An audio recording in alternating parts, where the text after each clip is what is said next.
力量和盼望。愿主耶稣基督今天与我们同在。阿们，阿们。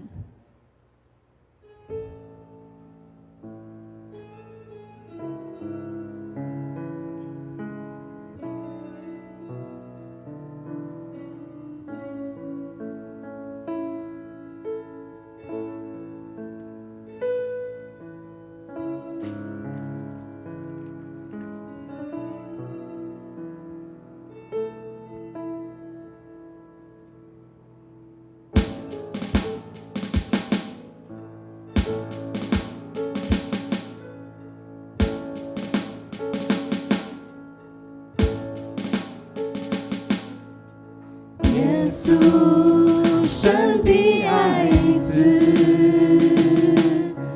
耶稣，荣耀君王，能力、权柄、智慧、公义，远超过全世界。耶稣的名超乎万名，荣耀尊贵都归于你，万心万口要承认，耶稣我敬拜你到永远。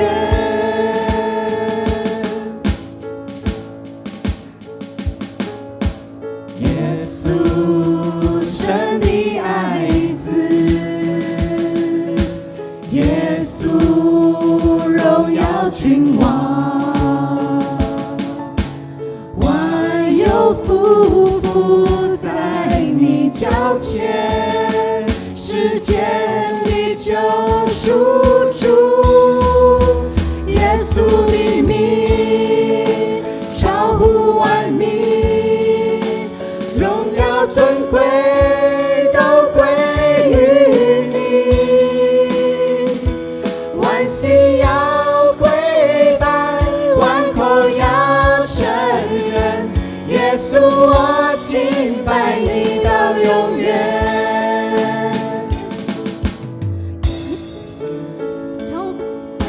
疾病不能，死亡不能胜过耶稣的名，世上没有任何困难胜过耶稣的名。主，你有医治能力，医治能力，救赎恩典，都因耶稣的名。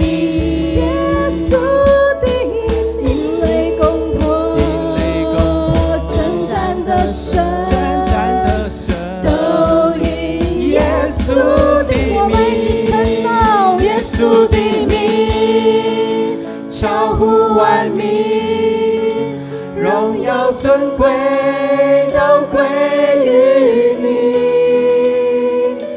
万心要跪拜，万口要承认，耶稣我敬拜你到永远。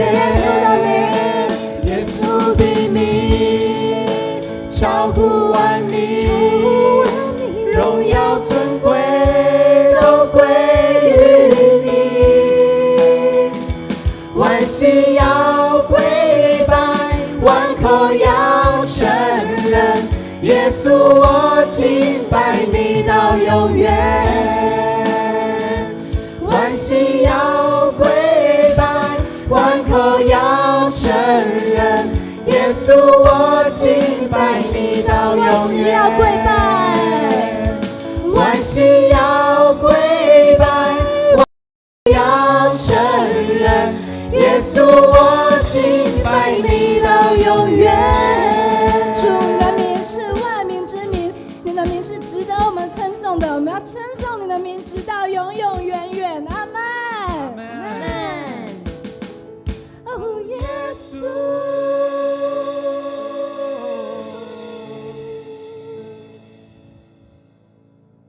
主，我们赞美你的名，我们也渴望亲近你，如干旱之地，渴慕主你的恩雨降临。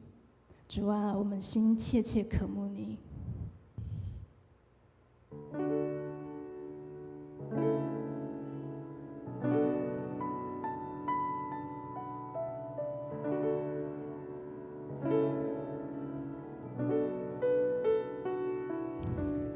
我心切切渴慕你，干旱疲乏无水之地，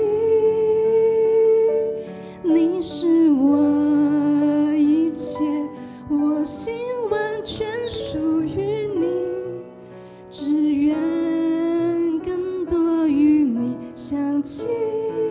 姐妹一起唱。我要切切寻求你，干旱疲乏无水之地，你是我一切，我心不住思念你，只愿与你面对面。我们请弟兄开口唱。心切切渴慕你，干旱疲乏无水之地，你是我一切，我心完全属于你，只愿更多与你相亲。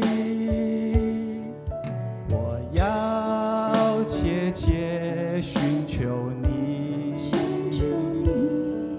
干旱疲乏无水之地，你是我一切，我心不住思念你，只愿与你面对面。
我要切切寻求你，干旱疲乏无水之地，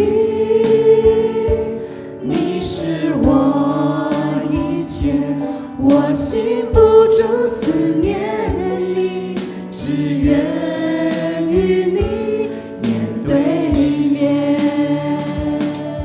我要永永远远来爱你，我要永永远远渴慕你，你是我一切，我心不住思念你，只愿与你面对面。你的爱最美，我心不住思念你，只愿与你面对面。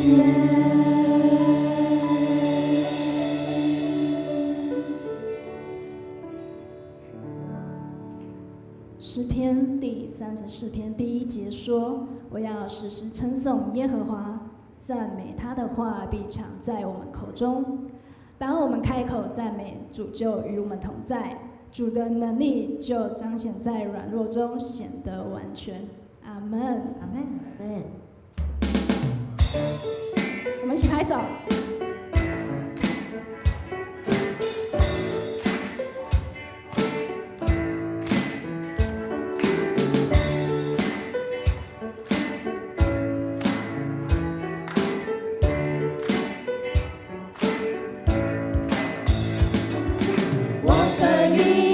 觉到你就在这里，看见我高举双手，大声赞美你。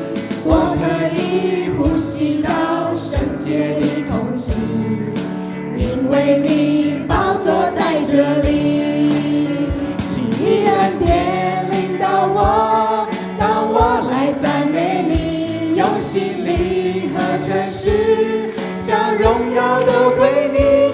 所有重担全脱落，我重新的力，当我全心全意赞美你。让我们一起开口赞美你的神。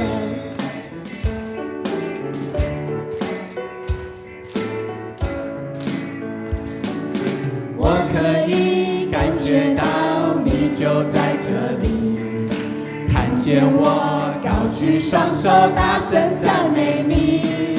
我可以呼吸到圣洁的空气，因为你宝座在这里。奇异恩典，奇异恩典领导我，当我来赞美你，用心灵和诚实，将荣耀都归你。所有重担全脱落，我重新的力，当我全心全意赞美你。奇异恩典领导我，当我来赞美你，用心灵和诚实，将荣耀都归你。所有重担全脱落，我重新的力，当我全心全意赞美你。感觉到你就在这里，看见我高举双手，大声赞美你。我可以呼吸到圣洁的空气，因为你宝座在这里。奇异恩典领导我，当我来赞美你，用心灵和诚实，将荣耀都归你。所有重担全脱落，我重新的力，当我全心全意赞美你。我们一起开口。奇异恩典领导我，当我来赞美你，用心灵和诚实，将荣耀都归你。所有重担全脱落，我重新的力，当我全心全意赞美你。所有重担全脱落，我重新的力，当我全心全意赞美你。所有重担全脱落，我重新的力，当我全心全意赞美你。主啊，我们称颂你，赞美你，哈利路亚。阿门。那我们依然站立，用使徒信经来宣告我们的信仰。请。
请坐。我们谢谢刚刚敬拜小组为我们的，由一涵所带领的敬拜小组为我们的献诗，我们谢谢他们。以下呢，我们用起印的方式来读神的话语。今天的起印经文在诗篇第52篇1至9节。由我来起诵读上半节，弟兄姐妹们来应诵读下半节。最后一节我们一起来读。勇士啊，你为何以作恶自夸？上帝的慈爱是长存的。你的舌头邪恶诡诈，好像剃头刀，快利伤人。你爱恶胜似爱善，又爱说谎，不爱说公义。诡诈的舌头啊，你爱说一切毁灭的话。上帝也要毁灭你，直到永远。他要把你拿去，从你的帐篷中抽出，从活人之地将你拔出。一人要看见而惧怕，并要笑他，说：看哪，这就是那不以上帝为他力量的人，只倚仗他丰富的财物，在邪恶上坚立自己。至于我，就像上帝殿中的青橄榄树，我永永远远依靠上帝的慈爱。我要称谢你，直到永远，因为你行了这事。我也要在你圣名面前仰望你的名，这名本为美好。我们同心为以上的事项来祷告。为非洲国家毛利塔尼亚祷告，基督信仰能进入生活文化中，国家百姓能更认识基督信仰祷告。为台湾卫理公会北二教区大直卫理堂王先志牧师为教会奉献充足，教会在当地更加得人牧者同工的身心健康祷告。为台湾儿童及青少年暑假有好的时间运用及学习来祷告。为今年暑假后升级新学期及新学校的儿童及青少年来祷告，愿主赐他们新的展望和学习。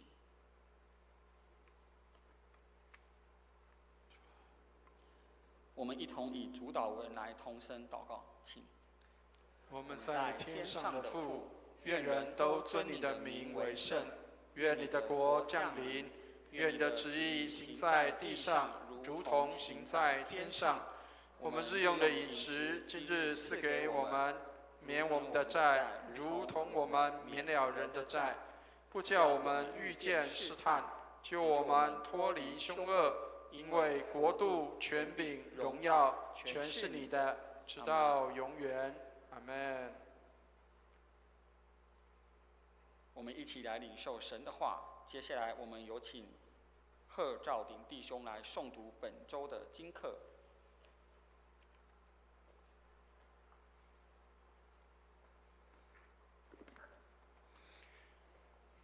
经课第一处在阿摩斯书第8章1到12节，教会圣经1021页，阿摩斯书第8章1到12节。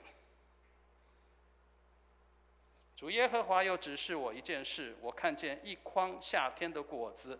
他说：阿摩斯啊，你看见什么？我说：看见一筐夏天的果子。耶和华说：我民以色列的结局到了，我必不再宽恕他们。主耶和华说：那日殿中的诗歌变为哀嚎，必有许多尸首在各处抛弃，无人作声。你们这些要吞吃穷乏人，使困苦人衰败的，当听我的话。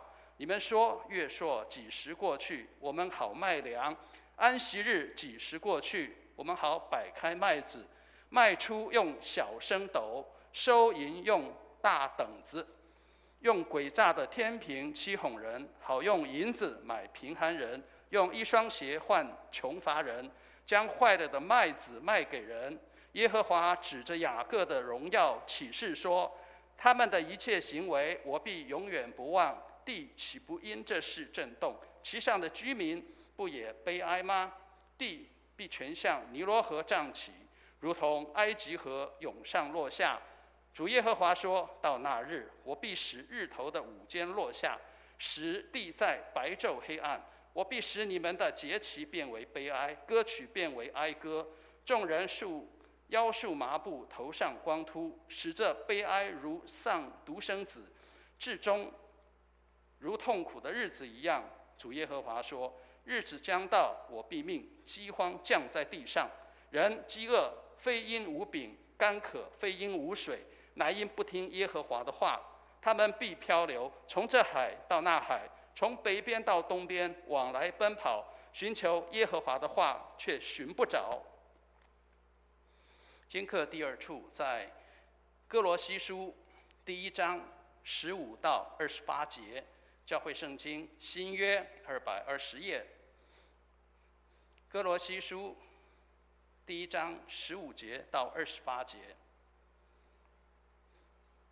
爱子是那不能看见之上帝的像，是首生的，在一切被造的以先，因为万有都是靠他造的，无论是天上的、地上的，能看见的、不能看见的，或是有位的、主治的、执政的、掌权的，一概都是借着他造的，又是为他造的。他在万有之先，万有也靠他而立。他也是教会全体之首，他是元首，是从死里首先复生的，使他可以在凡事上居首位。因为父喜欢叫一切丰盛的在他里边居住。既然借着他在十字架上所流的血就成了和平，便借着他叫万有，无论是地上的天上的，都与自己和好了。你们从前与上帝隔绝，因为恶行，心里与他为敌，但如今他借着基督的肉身受死，叫你们与自己和好，都成了圣洁，没有瑕疵，无可责备，把你们引到自己面前。只要你们在所信的道上恒心，根基稳固，坚定不移，不致被引动失去福音的盼望。这福音就是你们所听的，也是传于普天下万人听的。我保罗也做了这福音的执事。现在我为你们受苦，倒觉欢乐，并且为基督的身体，就是为教会，要在我肉身上补满基督患难的欠缺。我照上帝为你们所赐的我的职分，做了教会的执事，要把上帝的道理传得全备。这道理就是历世历代所隐藏的奥秘，但如今向他的圣徒显明了。上帝愿意叫他们知道，这奥秘在外邦人中有何等丰盛的荣耀，就是基督在你们心里成了有荣耀的盼望。我们传扬他是用诸般的智慧，劝诫个人，教导个人，要把个人在基督里完完全全的引到上帝面前。以上是神的话。我们谢谢赵弟兄。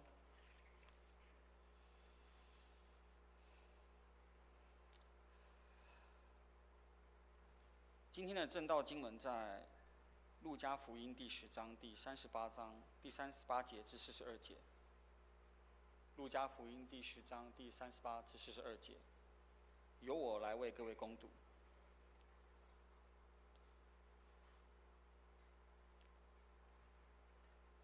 他们走路的时候，耶稣进了一个村庄，有一个女人名叫马大，接他到自己家里。她有一个妹子名叫玛利亚，在耶稣脚前坐着听他的道。马大事后的事多，心里忙乱，就近前来说：“主啊，我的妹子留下我一个人伺候，你不在意吗？请吩咐她来帮助我。”耶稣回答说：“马大，马大，你为许多的事思虑烦扰，但是不可少的只有一件。玛利亚已经选择那上好的福分，是不能夺去的。”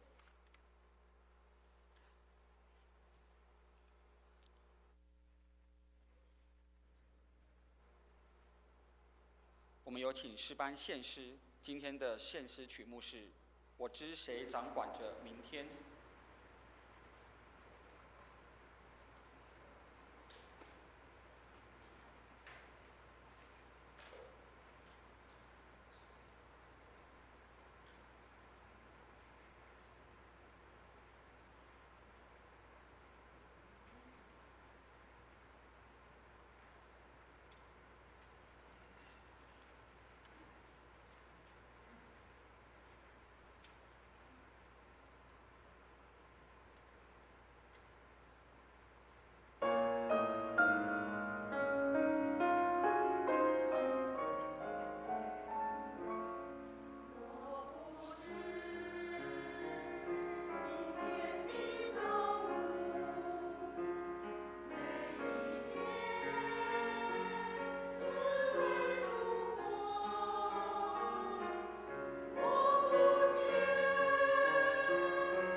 感谢诗班用美妙的歌声来为我们向上帝献祭。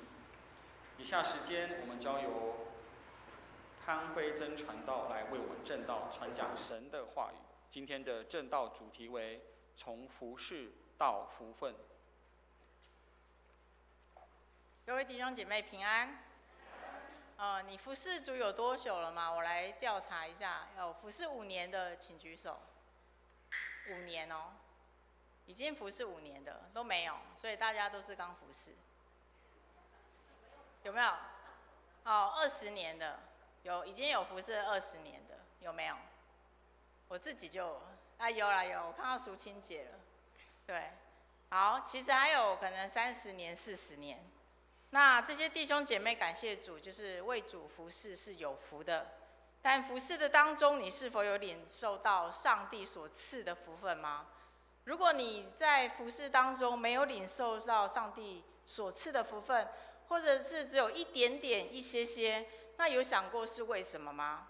举个例子，可以帮我放到我的投影片吗？谢谢。举个例子，我之前在读研究所的时候，我那个实验是非常大量的。那时候我又住在台南，就是没有人可以管我，所以即使我的老师是基督徒老师，他会为我们实验室的学生开一个查经班。但是呢，我那时候的感觉是，老师为什么要帮我们开查经班啊？就是做实验已经够忙了，然后还要花那么多时间在查经班。所以呢，尽管上帝是借着老师来提醒我要回到信仰里面去，但是我还是把实验放在我那时候生活当中的第一位。所以从早到晚我都为实验忙碌。我现在想起来，如果你们问我说那时候我台南去了哪一间教会，我完全不记得。我忘记我有上教会呢，还是没有上教会，我完全不记得。所以呢，那时候我实验就是怎么样努力，我就是做不出来。但是我看我的同学都很轻松，他们就是这样做就做出来了。那时候我就很紧张，为什么我的实验做不出来？那我那时候我回想起来，我才知道，就是我把优先次序给搞错了。就是我不是来到神面前寻求聪明智慧来解决我的实验，而且我是靠着自己想要完成这个实验，所以是我把生活优先次序搞错了。今天这个经文呢，马大也是把优先次序搞错了，所以他没有办法像他的妹妹玛利亚一样得到那上好的福分。虽然服事，但是却失去那上好的福分，这是一种选择的问题。那我们就来看马大和玛利亚这2个姐妹，她们是怎么样来选择的。虽然刚刚主席有带我们念过这一段经文，但是我们还是要再一起念一下路加福音10章38到42节。好，我们一起来念，请。耶稣进了一个村庄，有一个女人名叫马大，接他到自己家里。她有一个妹子名叫玛利亚，在耶稣脚前坐着，听着他的道。马大伺候神，就近前来说：“主啊，我的妹子留下我一个人伺候，你不在意吗？请吩咐她来帮助我。”耶稣回答说：“马大，马大，你为许多的事思虑烦扰，但是不可少的只有一件。玛利亚已经选择那上好的部分，是不能夺去的。”所以马大在整个新约圣经被提及了3次，有3次的事件。第一次呢，就是刚才我们所读的经文，马大为事忙乱。第二件事就是他的弟弟拉撒路死了之后，马大问耶稣说：“你若早点来，拉撒路必不死。”最后一次就是有人为耶稣预备宴席，马大在席间服侍。这3次的出现可以见到马大2次都跟耶稣说话，但是第3次他没有说话。这3次显示了马大一直在改变。所以在路加福音呢10章38到42节的上下文呢，我们可以看见，上文就是好撒玛利亚人的故事，下文就是主导文。在上文里有怜悯心的撒玛利亚人，他其实是个外邦人，但是他比犹太人的祭司和利未人还讨上帝的喜悦。所以神要我们行出有爱心的信仰，而不是形式化的宗教仪式。而下文主导文里面的一句呢，大家都会背：愿你的旨意行在地上，如同行在天上。所以中间这个主要的经文，就是我们今天读的经文，到底是要讲什么呢？是要讲这有爱心的信仰行动和降服神的旨意之间的关系是什么呢？我们后面可以听到正确的关系。所以我们先来探讨为什么我们服侍却得不着福分。我们服侍却得不着福分呢，就是你觉得你在为主忙碌，其实是忙碌。大家要清楚看到那个忙是眼瞎的那个忙。所以呢，在38节，他们走路的时候，耶稣进了一个村庄，有一个女人名叫马大，接他到自己家里。马大事后的事多，心里忙乱。耶稣回答说：马大，马大，你为许多的事思虑烦扰。经文一开始就说了，耶稣来到的村庄就是伯大尼，马大就是接待耶稣到自己的家里。另一段拉撒路复活的经文也说到，马大听到耶稣来了，他就急忙的第一个跑出去迎接耶稣，表明马大真的是一个非常怎么样的一个人？热情，很热情嘛，很热情，而且他热情呢也务实，愿意为耶稣忙进忙出，然后希望耶稣能够受到最好的接待。另外呢，马大呢也很坦率的表达自己的感觉，他直接表明说，抱怨玛利亚不来帮他，也抱怨耶稣为何不早点来，拉撒路就必不死的这种很勇敢的说出心里话的这个个性。所以马大是一个很理性、很直接、勇于表达自己的内心的人，但是他也是一个会焦虑的人，许多的事会让他忙乱，内心无法安静下来。学者巴克莱呢认为呢，马大在约翰福音10章对耶稣说：主啊，是的，我信你是基督，是上帝的儿子，就是那要临到世界的。这句话呢，是信仰新约里面非常重要的信仰告白之一，不亚于彼得在该撒利亚腓立比的任性，就是彼得说：你是基督，是永生上帝的儿子。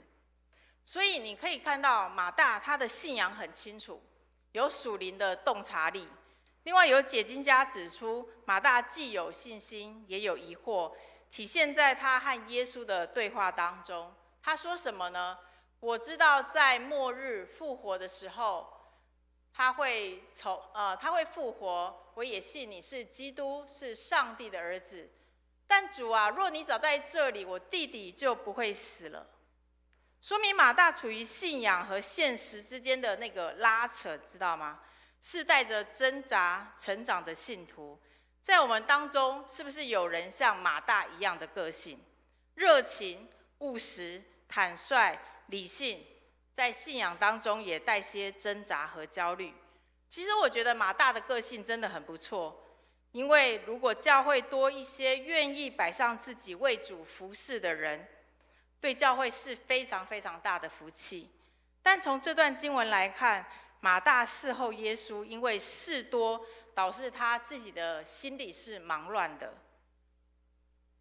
心里忙乱呢，在新普及译本呢，是心烦意乱。然后原文直译的比较有趣，他是说马大被许多服侍的事拉走，拉走就是分心的意思，不能专心于某个事物，没有办法聚焦在那个事情上面。所以马大当时其实是分心的。当马大的感觉是说，其实我是很殷勤的在服侍主，那耶稣是怎么样看马大的呢？耶稣说：马大，马大，你为许多的事思虑烦扰。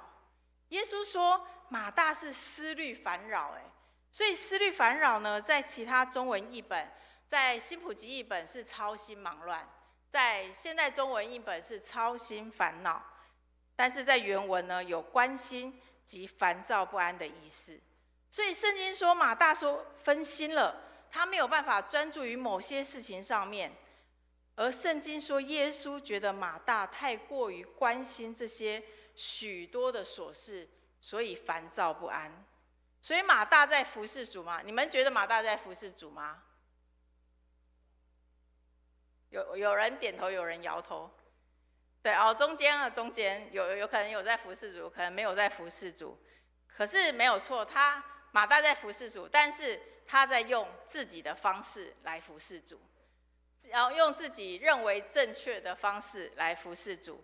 所以他的忙碌呢，导致了他看不见自己，分心了，看不见真正服侍主的核心，所以马大忙碌了。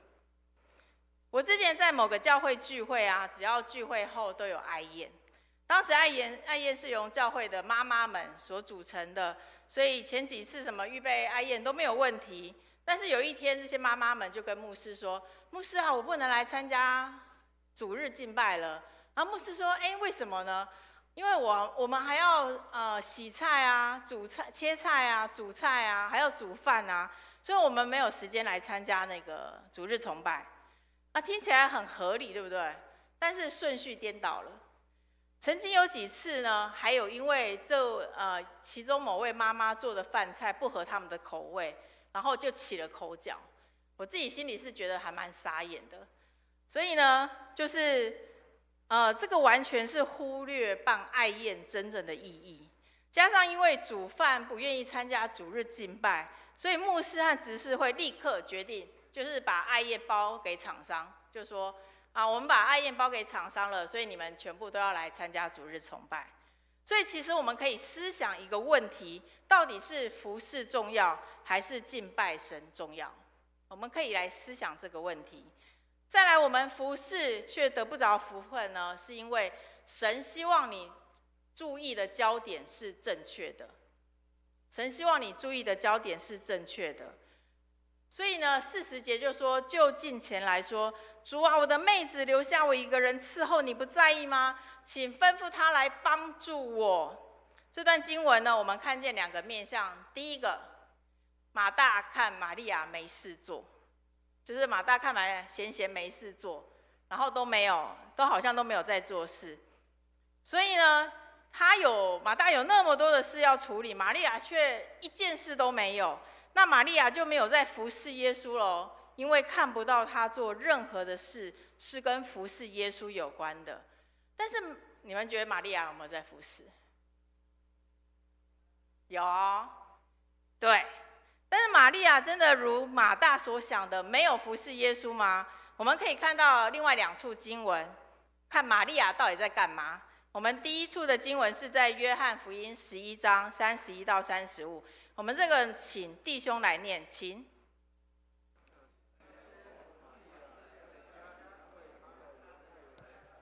见他急忙起来出去，就跟着他，以为他要往坟墓那里去哭。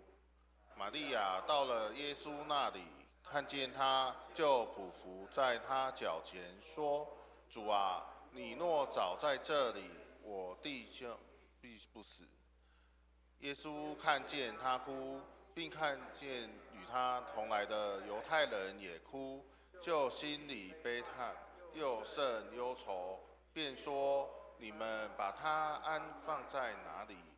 他回答说：“请主来看。”耶稣哭了。好，第2处经文呢是在约翰福音12章1到8节，我们请姐妹来念。不见了，投影片。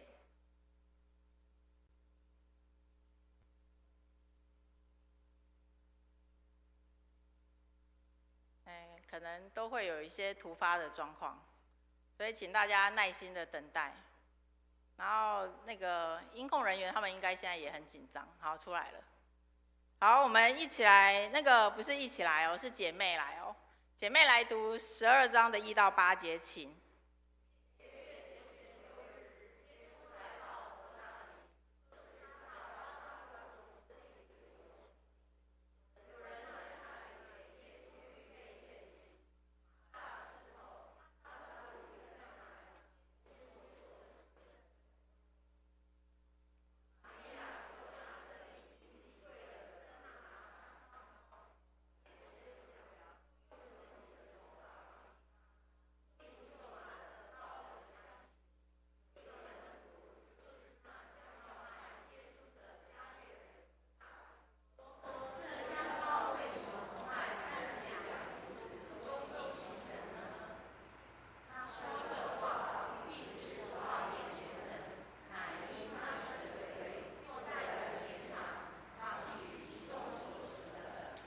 稣说：“由他吧，他是为我安葬之日存留的，因为常有穷人和你们同在，只是你们不常有我。”所以从今天的主要的经文和这2处经文来看，玛利亚有三个很重要的属灵形象。坐在主前听到的玛利亚，为失去兄弟拉撒路哀哭的玛利亚，和用香膏膏抹耶稣脚，并用头发擦的玛利亚。这3个场景呢，组成了玛利亚和服事主关系的全貌。玛利亚最大的特点，请问一下，你们可以在这3个里面有没有相关的字？可以看得出来吗？好，玛利亚最大的特点就是俯伏在主脚前，她总是选择来到主的脚前。玛利亚听到的时候坐在主脚前，哀伤的时候俯伏在主脚前，敬拜的时候膏抹主脚。玛利亚认为服事主最根本的就是亲近主、敬拜主，这是玛利亚生命的特色，是她内心敬拜主的光景，也是服事主的敬虔内在。虽然玛利亚也跟马大说到同样的话，她说：“主啊，你若早在这里，我兄弟必不死。”这句话呢，带有信心，也有失望和疑惑。服事主的人也会经历困惑和挣扎，但玛利亚选择把疑问带到主的脚前，这本身呢，就是一种属灵的服事，将哀痛带到主的脚前。因此，玛利亚的哭引动了耶稣的心。耶稣心里悲叹又甚忧愁，最后耶稣哭了。玛利亚的情感呢，与对主的信心，让耶稣深受感动。服事主的核心呢，不会只是在外表的行为，它更在于内里对主的爱和真诚。所以呢，这样更能够触动主的心。所以玛利亚的服事是什么呢？听到时坐在主脚前，表示服事主之前要先亲近主，听主的话。如果你哀伤的时候俯伏在主脚前，表示你在软弱的时候要到耶稣的主前寻求他。如果敬拜的时候，玛利亚敬拜的时候膏抹主脚，表示爱主的人必然会以行动献上一切。所以刚刚第一个面向是玛利亚马大觉得玛利亚没事做，那第二个呢，马大呢想叫玛利亚来帮忙。马大呢觉得自己独自一人在做许多的事，他心里其实很想要叫玛利亚来帮忙，但是他的内心小剧场就这样啪爆发了。他觉得自己可能叫不动他的妹妹，可能因为他们姐妹平常互动的习惯，导致他没有习惯叫他妹妹来帮忙，然后可能他妹妹也就是没有这样的习惯，所以也不会来帮忙。所以他觉得他叫不动玛利亚，他就要耶稣跟玛利亚这个关系不错，而且会让玛利亚听话的人来命令玛利亚来帮忙，因为经文上写的是吩咐。所以呢，他这个就让我想起法利赛人和税吏的祷告。马大说留下我一个人在伺候，和法利赛人的我不像那个税吏，是不是有异曲同工之妙？一个呢是在埋怨自己的妹妹，一个呢是在贬低那个税吏。马大呢心不安静，他的焦点在哪里呢？事工。法利赛人呢心不谦卑，他的焦点在哪里？自己。这两个人的心完全都不在主身上。但是我们对于经文呢，不能看表面，我们必须抽丝剥茧一下。马大讲出这样的话呢，背后东西不仅仅是因为马大缺人手，他希望透过这样的行为，让耶稣知道他正在服侍耶稣。他希望耶稣能够注意到他正在服侍耶稣，而玛利亚没有。但是马大错了，耶稣呢，希望马大注意在耶稣自己的身上，而不是注意在事工上面。然后，如果大家认识我的话，都知道我很爱吃美食，最喜欢去的餐厅都是我认为好吃的店。然后和朋友相约的餐厅，也是我希望说，那家 CP 值很高，所以我就希望去那家店吃。那有一次我就跟一个好久不见的同事，然后约，然后他就说，我想要去吃那家单点的烧肉店，然后但是我觉得 CP 值不高，所以我就推荐另外一家吃到饱的烧肉。然后所以当大家聚在一起的时候呢，我自己吃得很开心啊。然后我就看他没什么吃，你知道吗？就是我就问他，我就说，你怎么都没有在吃什么东西？我就说这家不好吃嘛，他就说是不错，但是呢没有他想要吃的东西。所以那时候我才惊觉到我的焦点放错了。我和同事的聚集呢，是为了情感上的连结，能够愉快的聊天和分享。于是我把美食摆在了第一位，可是不是把他的感受摆上了第一位。或许我们还是可以聊天和分享，但是如果我可以让他吃得开心，这种连结其实会更好。所以不论在生活或在信仰上面，我们都应该把焦点放在正确的地方，找出聚焦的正确位置，才不会白白花上时间、精神和金钱的代价。不好意思，好 ，OK， 好，焦点放错出来了。好，所以呢，最后呢，我们服侍呢却得不着福分呢，这时神会渴望你领受，而不只是付出。神会渴望你领受，而不只是付出。耶稣回答说：“马大，马大，你为许多的事思虑烦扰，但不可少的只有一件。玛利亚已经选择那上好的福分，是不能夺去的。”耶稣心里想说：“马大，你希望我注意到你，但是呢，我却希望你注意另外一件事。什么事呢？就是服事真正的核心价值在哪里？”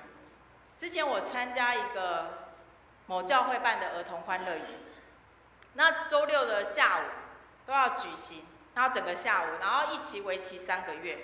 那很多社青都参加，所以我那时候在上班，我就是还蛮累的，但是我还是拨空去参加，然后服侍这个儿童夏令营。但是过了几期之后，我发现我的身体和精神都很累，而且其他的社青他们也都很疲累。这个夏令营虽然吸引了很多儿童来参加，但是怎么会让那么多的核心同工都累翻了？我当时也觉得很奇怪，我们不是在服侍主吗？怎么会越做越累呢？多年之后我才知道问题出在哪里。问题出在我们的焦点只有事工、事工，还有事工，偏偏都没有聚焦在主的身上。所以呢，我明白了此点之后，虽然我还是会在教会参与很多服事，但是若是服事阻碍了我安静心在神的面前敬拜和聆听神的话，我会先把服事做好，或是把服事做到一个时间点，我就会去敬拜上帝。因为神注重的是我们那颗渴慕主的心，所以一次的敬虔服事真的胜过于做100次的事工。我们一起来练这2个好吗？请。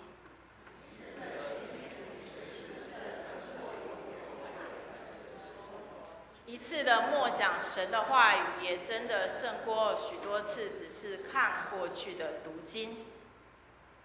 所以呢，圣经真的很重要。所以我现在要来打一个广告，工商广告。暑假过后呢，将开班圣经纵览课程，让更多弟兄姐妹可以认识圣经，打下基础之后，红本会更好了解。那这个课程适合什么样的人呢？适合你想要快速了解圣经内容的人，适合希望透过图解方式学习圣经的人，希望对圣经66卷书都有所了解的人，希望有系统性阅读圣经的人，还有想上红本的人。我打这个广告其实我有点心虚啊，但是还是要讲一下。所以呢，在暑假过后，就是星期六早上，请大家回去好好祷告，看圣灵怎么样对你来说话。所以呢，因此我们神不只要我们为他做事，更渴望我们先来亲近他，聆听他的话语，领受他的爱与启示。所以马大呢，他代表事工导向的信仰生活，认为做许多事工会和神的属灵生命更好，更讨神喜悦。玛利亚呢，则是关系导向的信仰生活，注重的是和耶稣的亲密关系，而耶稣肯定了后者。我不是说事工不重要，服事不重要，不是，能服事上帝是福分，但不是上好的。能服事上帝是福分，但不是上好的。当你有事工在身而去处理事工，没有以安静的心来领受神的话，次序就搞乱了。我曾经在一个教会看到许多的姐妹喜欢在主日当接待，那我就觉得啊，那时候教会好复兴哦，好多姐妹都喜欢当接待。那时候我才知道，因为他们当接待可以互相聊天。那这样，所以呢，时间到了，他们还是在外面，然后离那个教会的门口越来越远，他们就是都去聊天去了。所以这样的次序对不对啊？就不对了。所以经文说，所有的东西都能够被夺去，但只有一件不能被夺去。夺去就是抢走的意思。经文说呢，这一件是上好的，是属于高品质、高水准的福分。这么好的福分，谁会不抢啊？可是偏偏抢不走，因为这个福分是上帝所赐的，就是和上帝的关系更好。你能支取从上帝而来各种美善的力量、灵命和生活上的福分。因此，留在主脚前，仔细聆听神的道，这是你能做的最好的选择。所以，领受神的话语和同在，是信仰的根基，还有你力量的来源。这才是不可少的那一件。马太·亨利是17世纪著名清教徒的圣经注释家。他说：“世上的事物终将被夺去，但没有人能夺去我们在基督里的爱与份，神也不会夺去。所以，让我们更专注那唯一需要的事。”因此，让我们来总结，我们来复习刚刚所说的3件事情。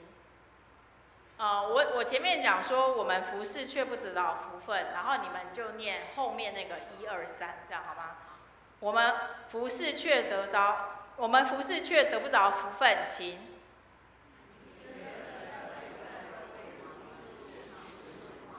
我们服事却得不着福分。我们服事却得不着福分。还记得在最前面我提出一个问题，上下文的问题，这个有爱心的信仰行动跟顺服神的旨意之间的关系是什么呢？原来在上文是讲到撒玛利亚人有爱心的行动后，信仰不只有外表的行动，它更于内心深处对主的爱和真诚，才能进一步降服在神的旨意下，你才可以使你的生活过着活在地上如同活在天上的生活。所以你想要在服事上得着福分吗？把敬拜的优先次序放对，把焦点集中在主耶稣身上，安静领受主要我们听到的话语。最后，我们要怎么样应用在我们的生活上呢？我们一起来念这3种的应用。他应该是希望我赶快下台吧？对，希望他能够赶快出现，我就可以赶快下台了。好，感谢主。那我们第一点，我们一起来念。不见了耶，好棒哦！让我第一点念的话，你们听得清楚吗？可以我念。好，第一个呢，许多基督徒容易陷入为主忙碌，却忽略与神亲近的陷阱。所以我们当求赐下智慧，能分辨这2者，并且有敏锐的灵来选择与神亲近。所以呢，我们应当求神赐下智慧，能够辨别什么是为神忙碌，什么是与神亲近，这样子2个。然后第2点呢，鼓励自己每天能够留心安静下来，读经、祷告、默想，单单领受神的爱与话语，不要在这混乱思绪及焦虑烦恼的世界里，把自己的心也赔了进去，会得不偿失。所以我们其实每天我们的心都要安静下来，读经、祷告和默想神的话语。第三个，只有自己先被神充满，才有正确的动机与力量去服侍别人，不会因服侍而疲惫或失去方向。所以，愿我们的弟兄姐妹都能够自己让神先把我们自己充满，先被神充满，才能够有正确的动机和力量去服侍别人。我们一起低头来做结束的祷告。亲爱的天父，求你赐下分辨与智慧在我们的身上，让我们注重的是领受，而不是忙于事工，使我们能够把优先次序排好，先从你那里得着力量，才能好好服侍。我们相信服侍是你赐给我们的福分，也是我们当做的，但更重要的是注重与你的关系。当我们与你的关系更好了，我们才能真正的是在做侍奉，而不是在做事工。愿主使我们学习马大的热心服侍和玛利亚的敬虔爱主。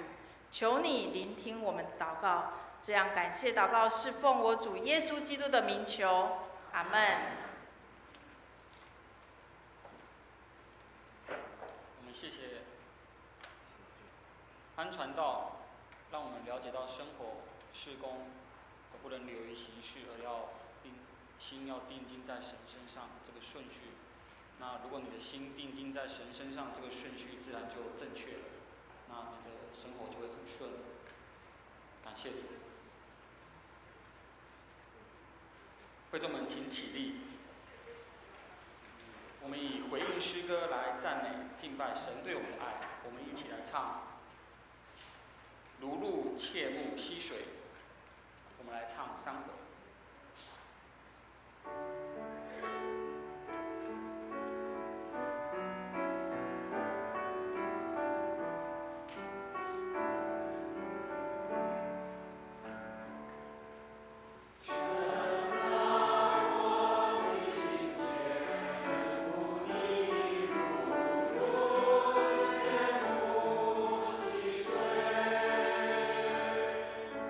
唯有你是我心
我们请诗献的同工至台前。这一侧的荧幕还是没有，这一侧是有。对，设备故障，所以谢谢你。先维持。我们感谢我们的投影片的同工们，请会众们预备心，以金钱奉献来表达对上帝的感恩。若是您第一次来，还未预备不了解奉献的意涵，可以安静地让奉献袋经过你身旁。待会奉献袋回到圣台前时，我们一同起立唱向主献成歌。我们一同来祷告。亲爱的天父，我们衷心的感谢你，因为我们所拥有的一切都是从你而来的。我们的生命、工作、家庭都是依赖你的恩典所赐，也求你赐给教会智慧，去运用金钱在教会的事工上，让福音能够遍地的兴旺。你是配得赞美和感谢的。我们现在预备一点金钱献上，甘心乐意地献上，愿你悦纳，奉主的名祷告。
首先，有没有新来的朋友们呢？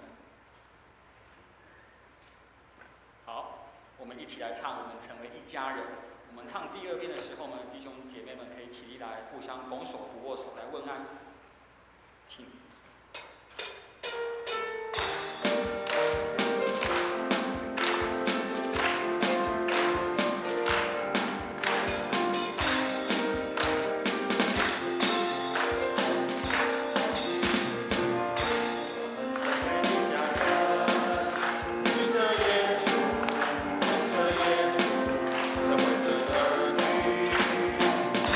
我们成为一家人，因着耶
事工，可以看投影片及周报的教会消息以及代祷事项。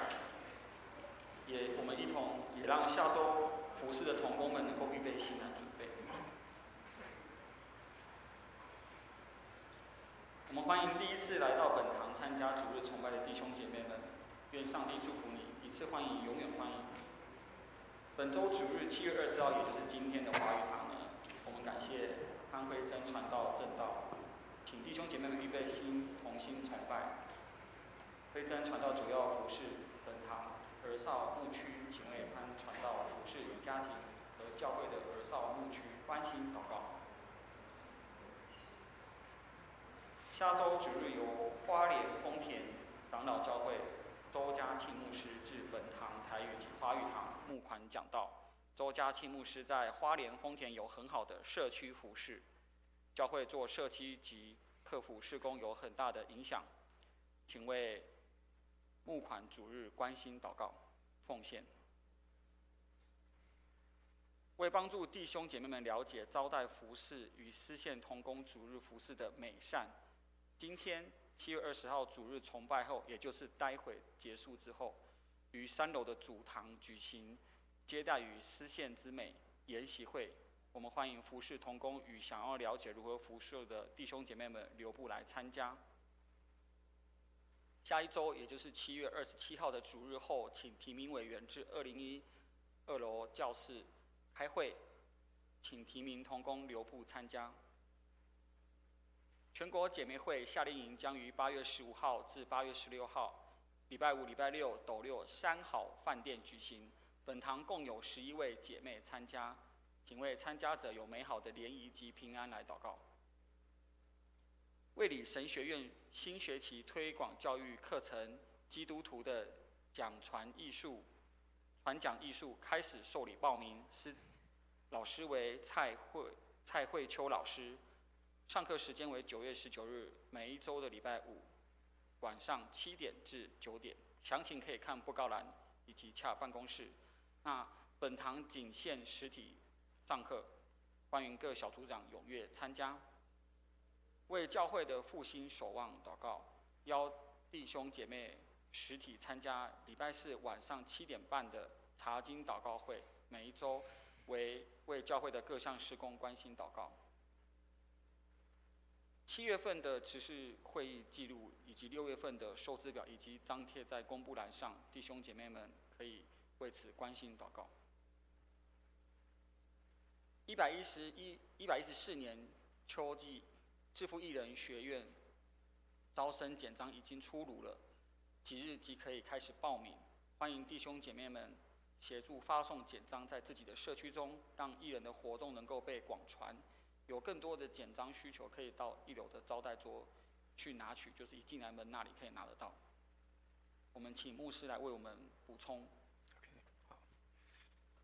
弟兄姐妹，很高兴在这边跟大家做一些的报告的一个就是多的延伸跟一些的内容。先跟大家讲一下，因为今天的经文是我们按照经课讲的。所以不是胡诌乱诌的哈，所以我们是按照我们有固定的经课来分享这个内容。然后刚好今天的这个部分，在上个月我们的成人主日学当中也有提到这个部分的一个问题。那有很多弟兄姐妹会有一些的争议啊，说那服事是错了吗？哈，或者是那是我想我们今天不管是在台语堂或是华语堂，我们都有做这样的一个说明。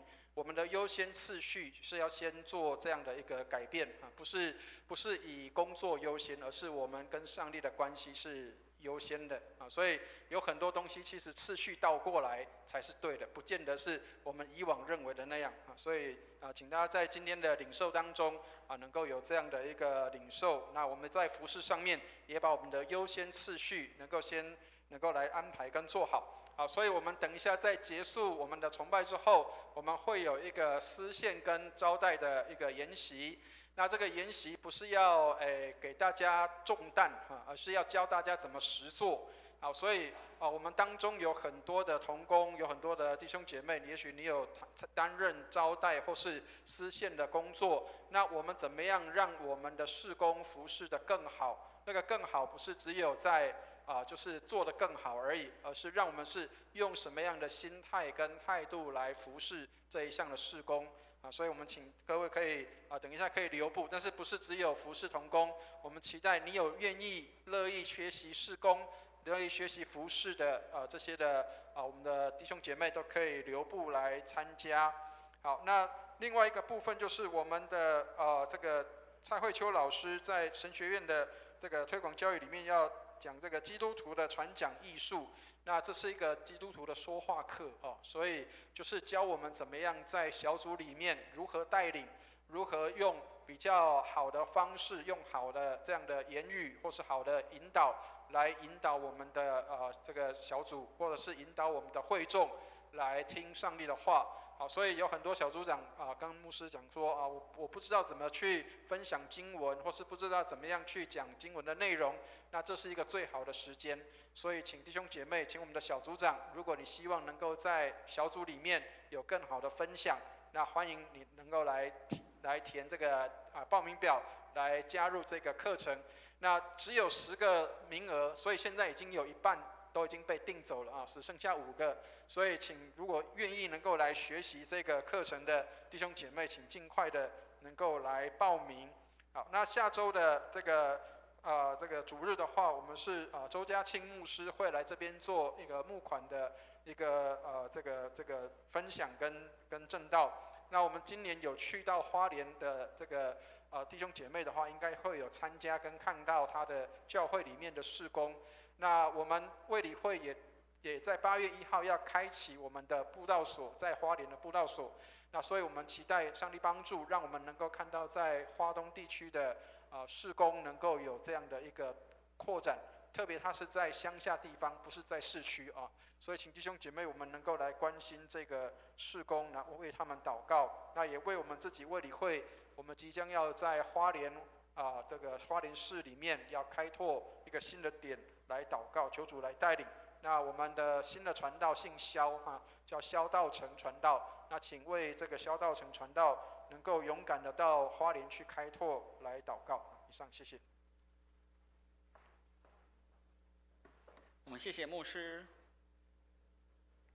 会众们请起立，我们来唱3-1颂。普天之下，万国万民齐声赞美父子圣灵，三位一体，同荣同尊，万有之源，万福之本。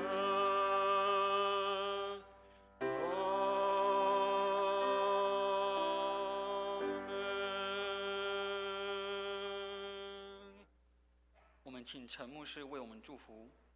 弟兄姐妹，让我们一起来领受祝福。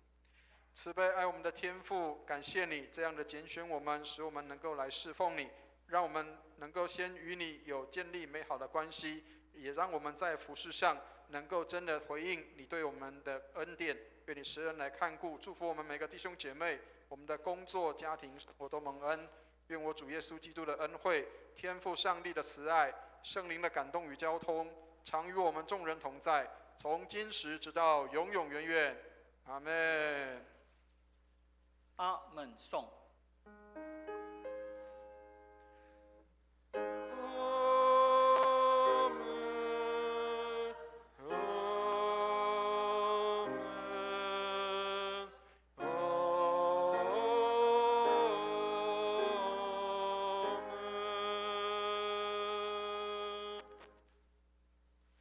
请坐。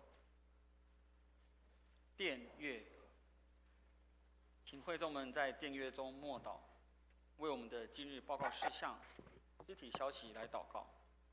若你心里忧伤、身体病重，特别需要祝福的会众们，可以在会后进前来牧师这里，由牧师来为你祷告。我们今天的聚会到此结束，上帝爱你，也祝福你们，也希望会众们能够留步参加待会在这里的接待与实现之美研习会。让我们了解真正奉献的意涵。预备心，感谢你们。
上这个课程了。好，请往前坐。